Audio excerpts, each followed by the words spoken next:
Thanks for having me. A great American writer said, Northeast, Southwest, home is best. When you're stuck in D.C. and there's no end in sight on our weeks that we've been having, I live in my office, it's really good to be home. It's extraordinary. And folks have asked me, why do you live in your office? And I say, some Tea Party folks have decided to live in their office as well. And they said, because we hate D.C. We're speaking out against D.C. and this is a message against D.C. And why'd you want to be a congressman? There's this part of the job of being in D.C. quite a bit of your time. So I don't think there's anything wrong with D.C. except the food's lousy and you're away from home. But it was no message for me in that regard. It's that I have these two daughters. One's at Boston University and one's at Northwestern, and that's where all the money goes. And I guess to an extent, D.C. can be a very isolating place. It's an amazing place in many respects. I mean, you can learn so much. It's a great job. You can ask about rainfalls in Siberia in 1954, and somebody will be there the next day with an answer. You can talk about any issue that's going on, and there are, my own staff's great, and then there's Congressional CMS and others that can tell you just about everything, and there's travel, briefings, lectures, caucus meetings, Library of Congress, but there has to be this nexus with your district, and when you're in D.C. a lot, you can lose that. As a Cook County Commissioner, I was at 2 or 3 community meetings at night talking with my constituents. So I tell new members, don't lose track of home. We go home every weekend and work as much as we can with our constituents.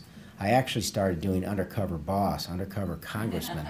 I did it before Ricketts and these guys. And I picked up garbage and done food service.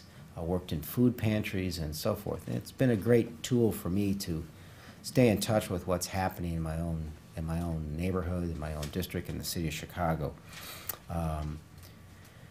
When I got elected, they said, well, you got this degree from the University of Chicago. That's what should teach you about policy. And I said, yes, of course, and it was very helpful. And theory is extraordinary, and it shouldn't be belittled. But while I was at the University of Chicago, I was working for a Chicago alderman, running his service office. So it was something like being in a car with no transmission, just like 0 to 60. And when I'd learn about the most theoretical policies from foreign policy, healthcare, education, the environment, and then I'd actually have to go do it. So I taught for 7 years at Loyola, and one of my best and brightest students right over there. Good to see him again. I always told him it's very important to know that your policy has to be effective at the local level. We're famous for passing through general policies or passing through money. But we must always think and always understand, how is this actually working? A week ago, I was in Haiti, and I was on a 9-hole golf course, not a blade of grass, literally a river of mud. And they call it a tent city. You would think of a tent city something like Boy Scout tents or camping tents. This is just basically wood and some steel and some canvas coverings over them.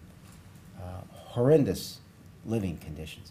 The river that runs through the city is dry and mud and sewage and filled with water bottles. There are something like 12,000 NGOs working there to try to solve these problems. And it was worth going because it's an example of everything that we do, all our policy, domestic and foreign. Is it really working? And what is your nexus? What's your connection? So an extraordinary challenge. I'm often asked, do you like the job? Honest to God, they ask, are you having fun? Because remember, I won a special election.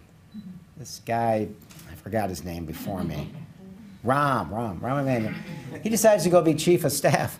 So one day I'm a Cook County Commissioner, and literally with very little prep, boom, the next day you're a congressman, right? It's a shocking thing to your system.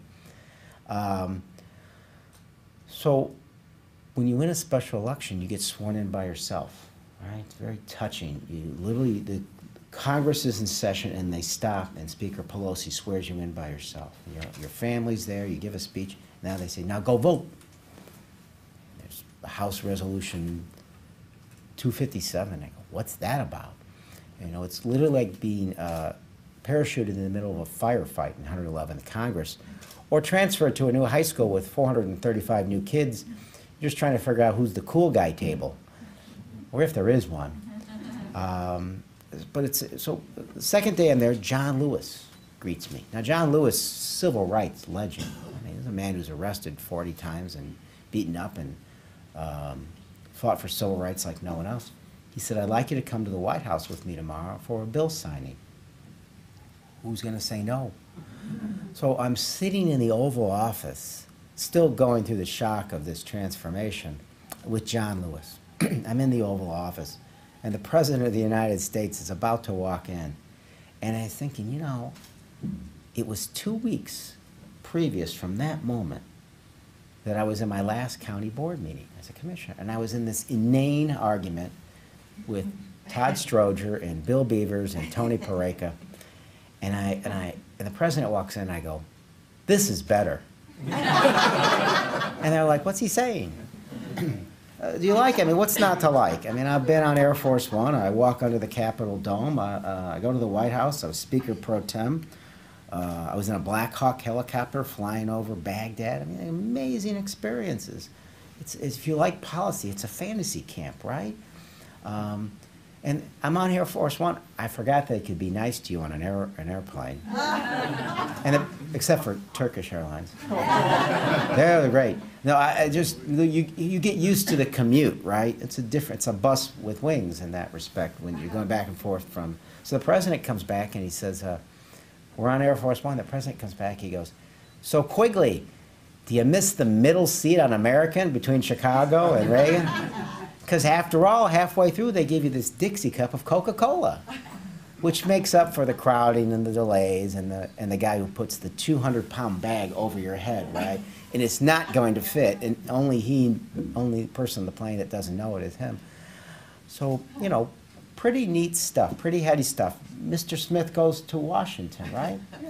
And I'm convinced that after 30 years of Chicago politics and D.C. politics, the best asset you could have is that you haven't gotten cynical yet, and you still have hope that you can make this place a better place to live, that you can make the world a better place to live. So I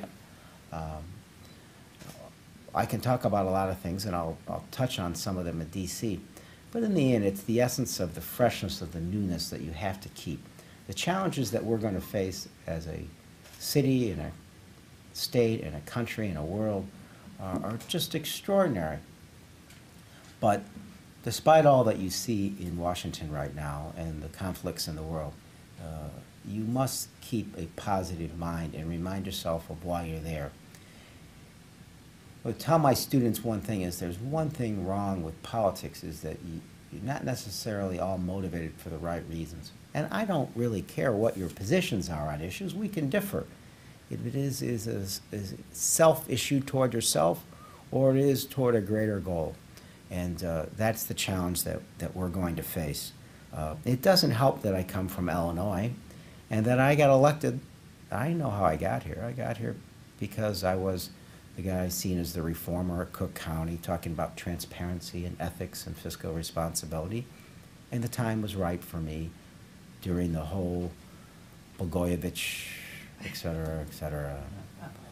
So, you know, and I hear the jokes, right? I mean, in D.C., they know where I come from. I was on the Colbert Show, and he said, so, Quigley, you're from the 5th District. Rostenkowski, Blagojevich, have you picked out your prison yet? You know, and I hear the jokes on the floor. What did one Illinois prisoner say to the other Illinois prisoner? The food was better here when you were governor. Hunting for cows, hunting for corruption in Cook County is like hunting for cows. I mean, it's just, so it's funny, and much funnier to the national groups than us, but here's what we need to take home on a local level. It's very hard to govern when you don't have the public's trust. So think about all the issues that are happening on the local and the national level. you have to do the right thing, and sometimes that is against your constituents' perceived short-term interest, right? I mean, we're dealing with scarce resources, so we're going to have to make sacrifices. So we're going to have to make tough decisions. Just think how much tougher that is when the public is angry and they're scared because of the downturn and because of the scandals. That's what makes this as tough as any issue.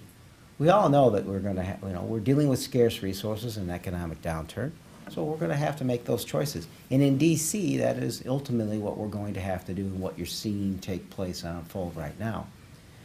It's just doubly difficult when the public is angry and they have no faith in you. The Pew studies have shown that public trust in their elected officials is at an all-time low. So where do we go from here, and what are the issues, where do we go from here in D.C., and what are the issues that play out? I would suggest that we should begin with transparency and accountability. I formed the Transparency Caucus there. We have a major report out about transparency and the budget, because people should know how their money is being spent, particularly when it's being fought over so vociferously. And there's a series of bills we have about transparency in the budget process. That has to be step one. When I talked to Rahm Emanuel about what he should do as mayor of the city of Chicago, I said, I don't have a dog in the fight about tax increment financing or financing the pension funds or the city budget or all the other extraordinary issues.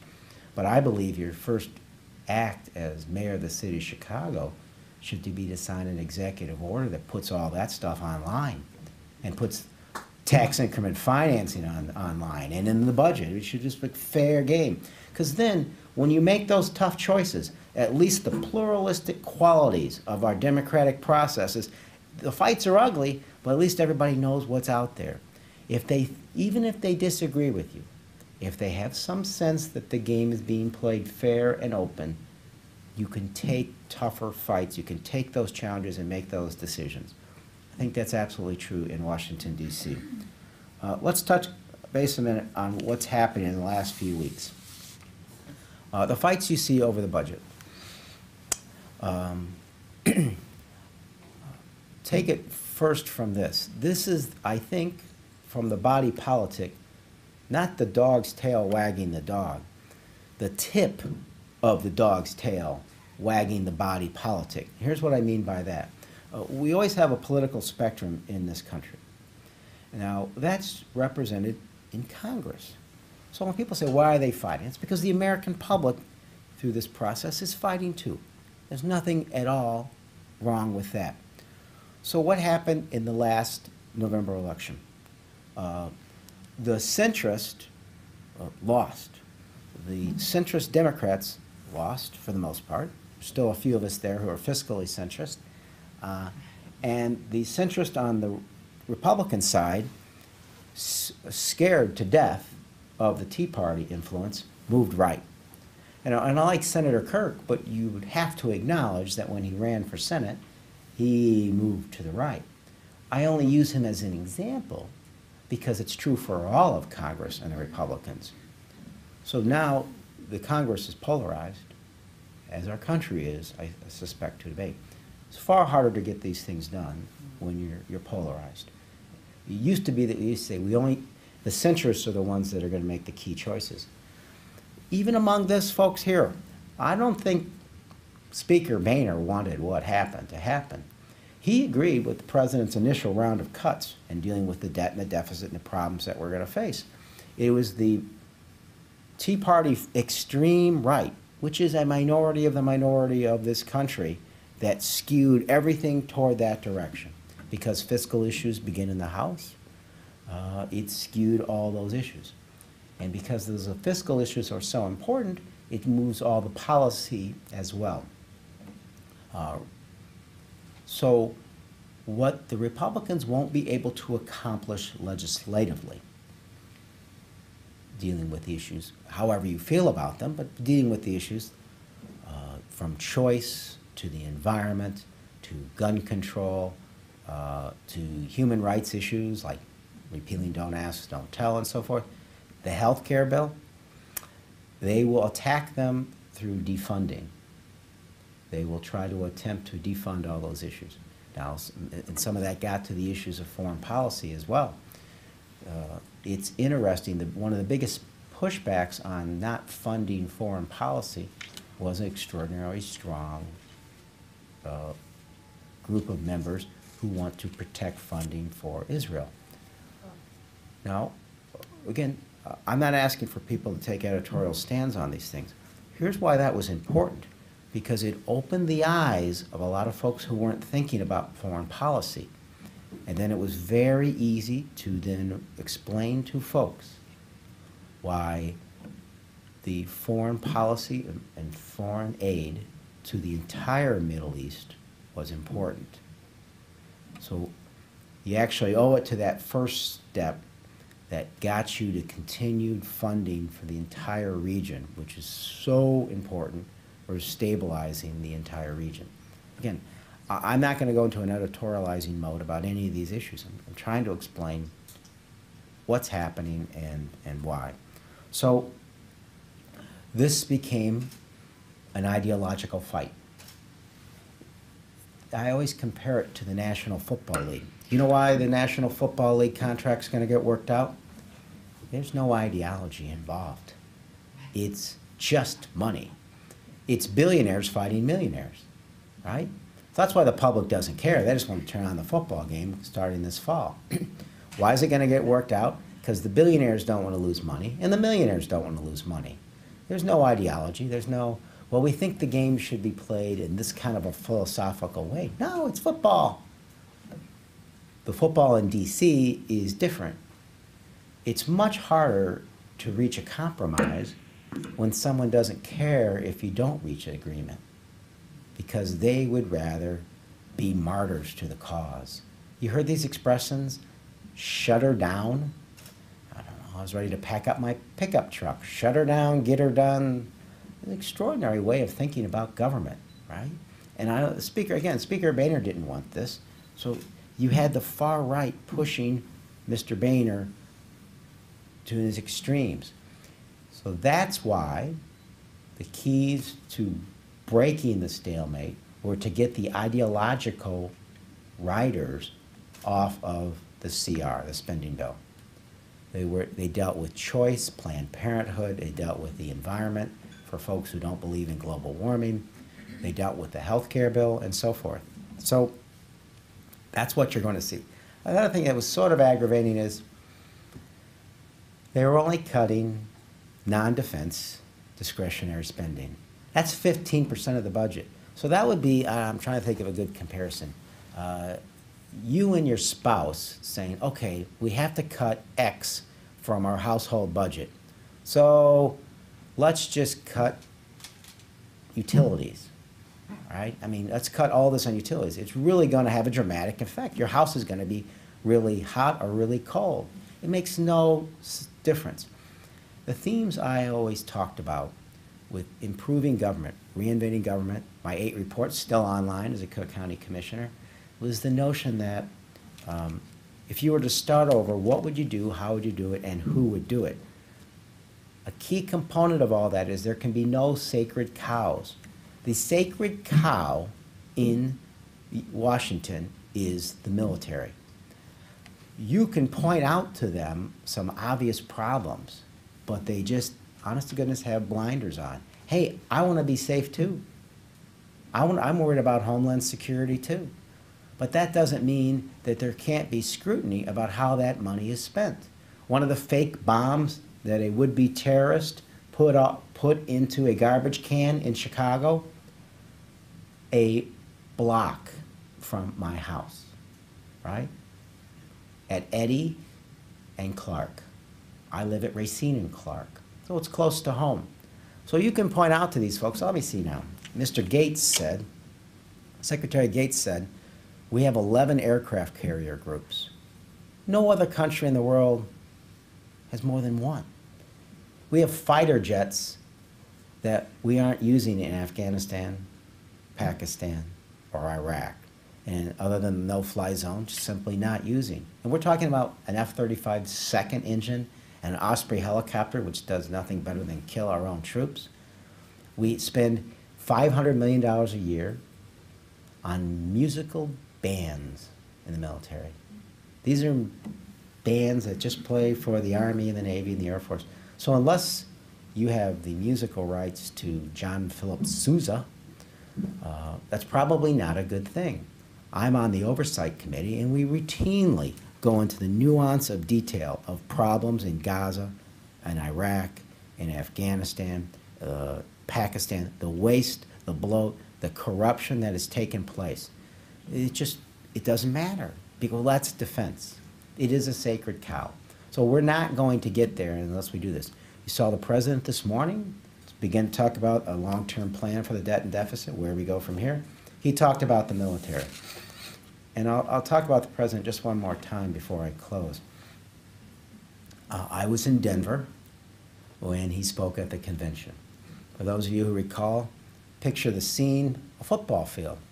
It was such a big deal, they couldn't do it inside. 85,000 people. Ironically enough, I was there because we were Illinois, we were like 20 feet from the stage, pretty good view. I was sitting between Alderman at the time, Preckwinkle, and Alderman Tunney. The president's speech was, was always, brilliant. And at predictable times, the entire crowd of 85,000 people stood up and cheered. There was a point, though, he said something which I think is the essence of where we are at as a country and from a government point of view. He said, we are not the far right.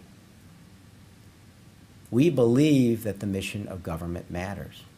Sounds like today. But we also cannot be the farthest left, which thinks that during this extraordinary negative downturn in our economy, that we can tax and spend our way out of these problems. He said, and this was, boy, it sounds like he read it from my reports, instead, we need to reinvent, streamline, and consolidate our government to make it more efficient because the mission matters. And that gets to the issues that you hear about in Ohio and Wisconsin, now beginning here in Illinois. The mission matters, but while I believe in collective bargaining, I also believe that we collectively have to sit down and say, because that mission matters, there can be no sacred cows. There can be no long-term commitments that we can't keep. We're going to have to figure out how to do this so that it works for everyone. That's the essence of where we are, from a local, state, and national level. If you were to start over, what would you do? How would you do it? And who would do it? It's a simple plan. And if Governor Quinn, Mayor Emanuel, and President Preckwinkle fulfill their promises and work with me on this, I think we can do that. And it should be the national level encouraging that as well, because the recovery is going to be painstakingly slow, and there are so many things that could happen to slow that process. So I have faith. I believe our country will come out of this stronger than ever before. We need to recognize that we cannot be the voice of negativity. I think if you watch the healthcare debate, I think if you watch debates about immigration and other aspects of foreign policy or the environment, there is an element out there that will message on a negative basis.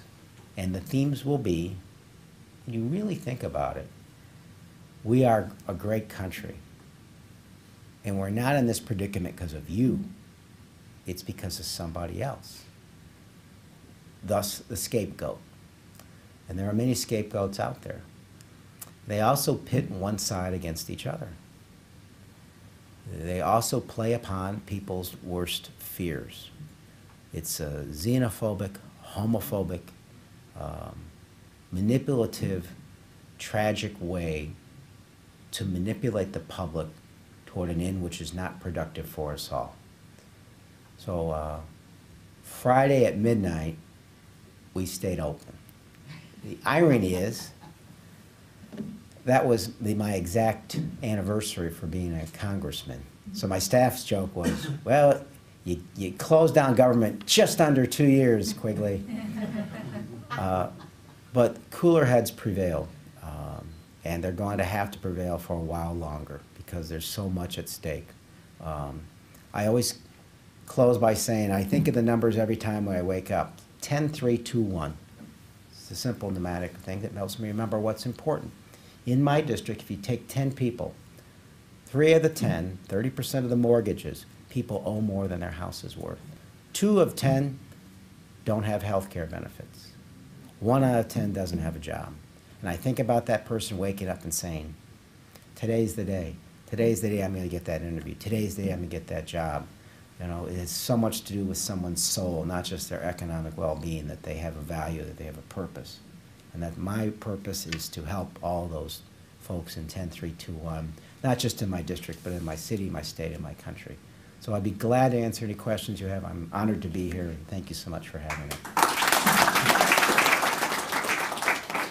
This is a great organization. The exchange of differences in cultural ideas, the interplay is extraordinarily valuable. I like to go to events like this because it's helpful for me, and I'd like to think for everybody who attends.